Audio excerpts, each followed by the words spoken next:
Currently at the APM Mall in Beijing. It's around 3:30 in the afternoon on a Thursday, and there aren't many people inside. It feels like fewer and fewer people are shopping in malls these days. I'm not sure what's going on.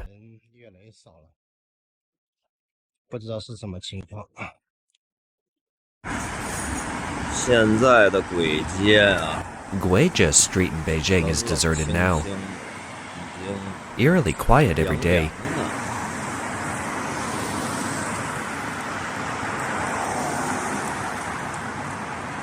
Even Huda, a famous restaurant chain, has no queues.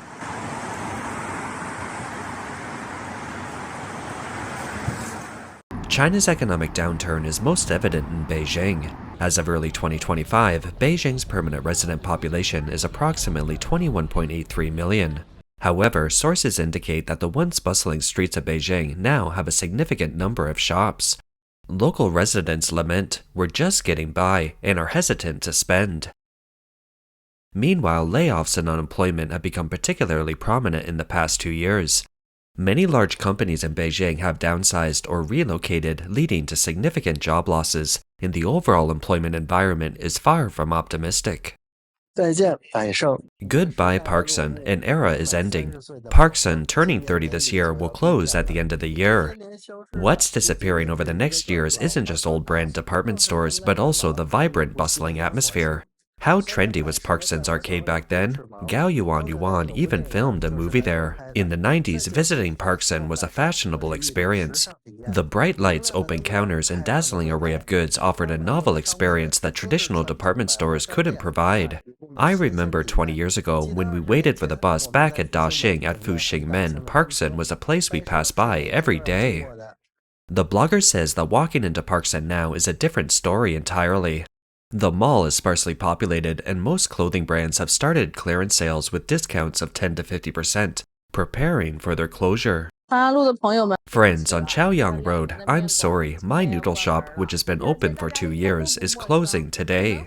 This street should be familiar to everyone. Many of you have probably tried our noodles, especially delivery riders and DD drivers. Because I always gave them extra noodles, many of them became friends. Hello everyone, I'm Sister Tong. I came to Chaoyang Road in 2023 and opened this noodle shop. I invested 43,000 to get it up and running. My feelings right now are mixed. I feel unwilling, but there's nothing I can do. This blogger is in the business of restaurant equipment recycling. That is, when restaurants close, he buys the kitchen equipment, tables, chairs, and tableware at low prices and then resells them or processes them. Today was another busy day. We have to visit 5 stores in Beijing, 1 food court, and 4 shops. So many have closed down lately, we can't even keep up with the turnover just by visiting the stores every day.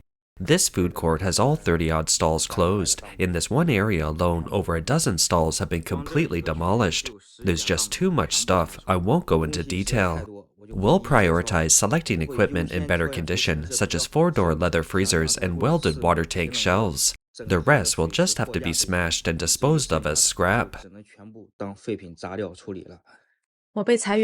I got laid off. Today was my last day at work. I never expected to leave so soon. I was hoping to get some compensation from the company, but there was none. On my bike ride home, tears started streaming down my face. I didn't want to go home emotionally, so I stopped by the roadside and stood there for a while, trying to calm myself down. When I got to the entrance of my apartment complex, I didn't want to go home either. I waited here for Zhe to come back. It's your last day at work, my honey. Yes, not a penny of compensation. Just like that, they let me go. Blogger Xiaoye recounted that she went to her supervisor that afternoon to question the company about the lack of compensation for layoffs, arguing that it was clearly illegal.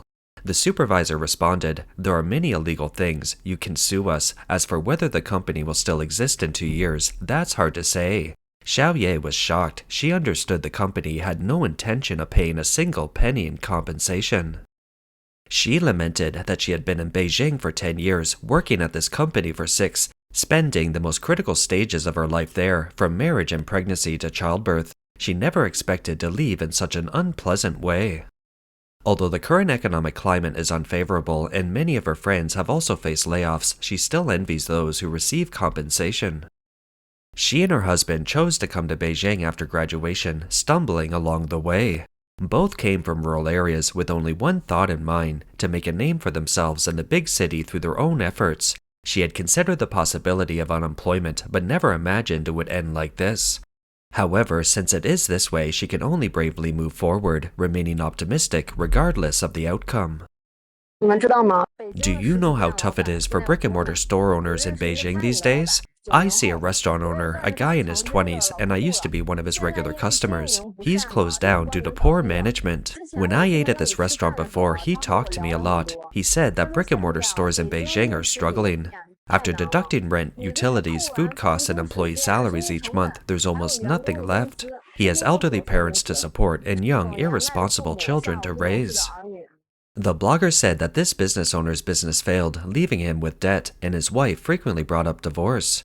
The blogger lamented that once people fall into debt, their marriages almost always break down, with virtually no exceptions. When a man loses his ability to earn money, the first person to despise him is often his wife.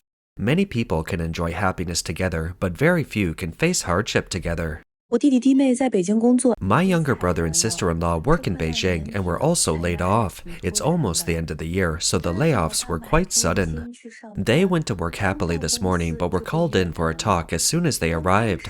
At first, HR advised them to resign voluntarily, and the compensation they finally negotiated was only N, based solely on their base salary, which was very little. They were told to complete the resignation procedures that afternoon after the morning meeting. I was utterly stunned when I left the company. My brother and sister-in-law both work in the internet industry, in sales and operations positions. Their performance was usually excellent, but due to the economic climate, the entire business line is being cut. The company has gone through 3 rounds of layoffs almost every 2 months. It's tough for them to have survived until now. The current economic climate is genuinely terrible.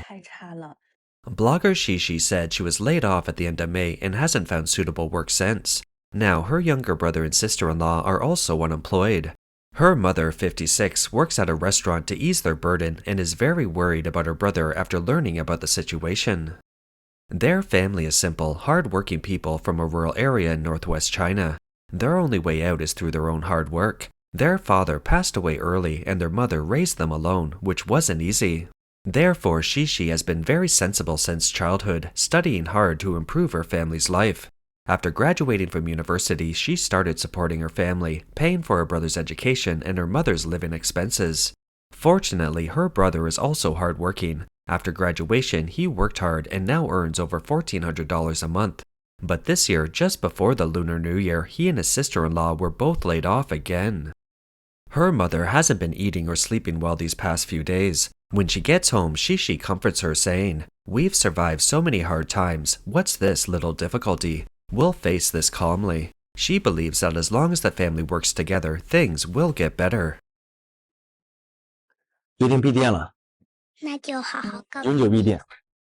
The decision has been made to permanently close the shop. If I was going to do it, I would do it well. Since I couldn't, I'll exit gracefully. This decision was quite difficult for me because this shop wasn't just a store. It represented a lot of my hard work and dedication. However, objectively speaking, the economic environment was indeed unfavorable. 但是客观原因上，确实经济环境不好。 The owner frankly stated that although the business couldn't last, they always adhere to the principle that business may fail, but integrity cannot. Customers with remaining balances on their membership cards can come to the store before the end of the month to process a refund. 他一直都挺优秀的。 Honestly, he's always been quite excellent, but he still couldn't escape layoffs. My classmate graduated with a master's degree in product design from Beijing Forestry University. He's worked at large companies, has exceptionally high standards for himself, and is currently a design manager. He said the notification came suddenly. When HR spoke with him, he was utterly stunned. His mind went blank, and he couldn't even talk coherently. In the end, he could only ask for leave. He sat alone in a Starbucks chair, lost in thought for the entire afternoon. His mind was a jumbled mess, yet also felt empty, as if he hadn't thought of anything at all. The blogger said that this friend had been negotiating compensation with HR for the past 2 days, but there's still no result. He lamented that layoffs are usually something only middle-aged people experience, and he's only 32, so why is he experiencing it so early? In the past, he didn't care when he heard others were laid off, but now that it's his turn, he can't hide his panic.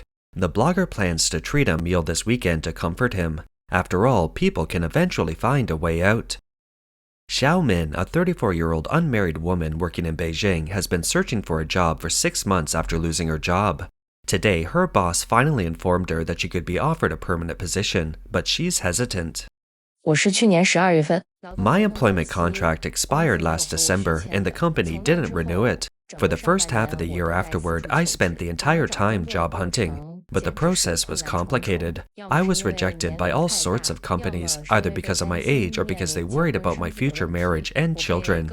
During that time, I was devastated. I suffered from insomnia every night and was extremely depressed. Even a job with a monthly salary of $1,100 wouldn't accept me because of my age. But like an unkillable cockroach, I didn't give up despite repeated setbacks.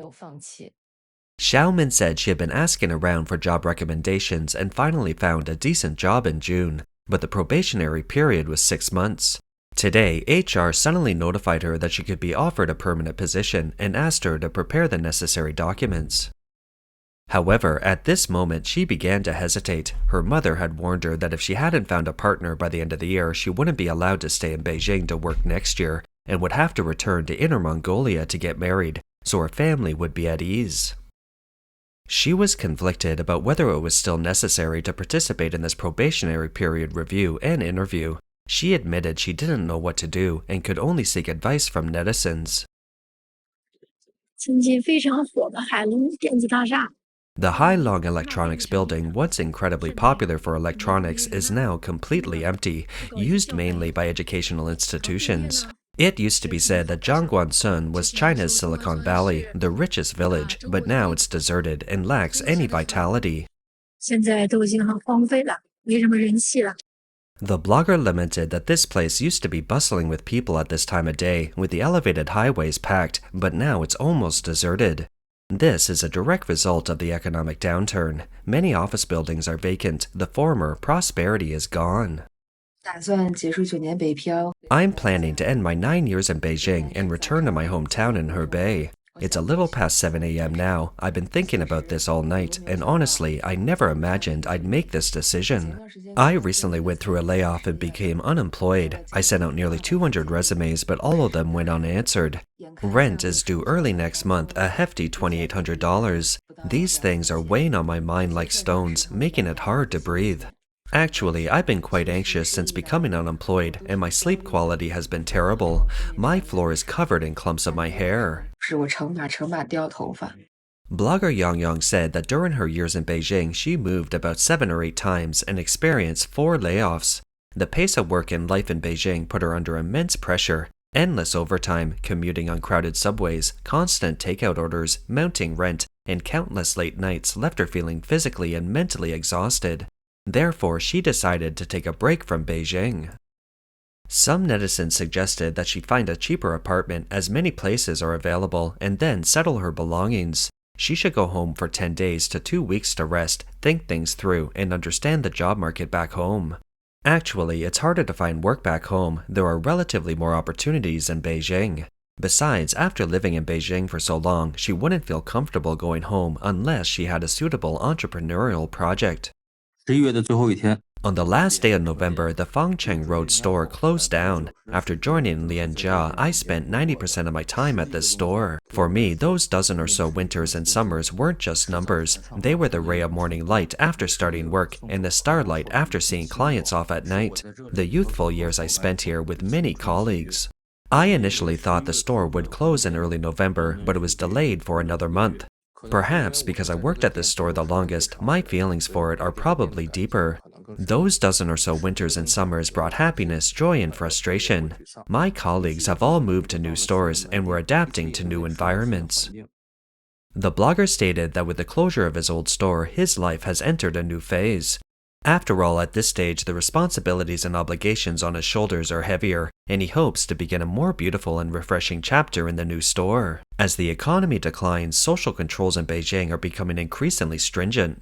Subway security checks have been comprehensively upgraded. Travelers entering Beijing are required to undergo secondary checks, and drones are completely banned from flying.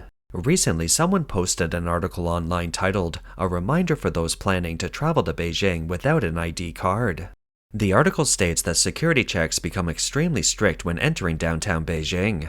For example, to buy a subway ticket, you need to show your ID card. To cross the street from one side of the subway tunnel, there's a security check immediately after exiting, requiring ID verification and bag scanning. If you're going to sensitive areas like Tiananmen Square, you'll undergo security checks once to enter the subway, again to exit, plus facial recognition. And each time, you'll need to show your ID card or passport. Regardless of the tourist attraction you visit, even if you purchase tickets online with your real name, you'll need to go through security checks at least once. This is standard procedure. Netizens are lamenting that Beijing's current control measures are so strict that they're almost on the verge of paranoia. 今天在北京地铁 Today on the Beijing subway, I had an unopened bottle of water in my bag. Usually in Jiangsu, this wouldn't be checked. If your bottled water is open, the security checkpoint will let you drink some. But in Beijing, even unopened bottled water will be checked. How? They have a device that shines a light on the bottle to see if it contains water. 对着你瓶子一照，就知道里面是不是水了。 That's all for today. If you enjoy our content, please give us a thumbs up, subscribe, leave a comment, and share it with a friend. We appreciate your support, and we'll see you next time.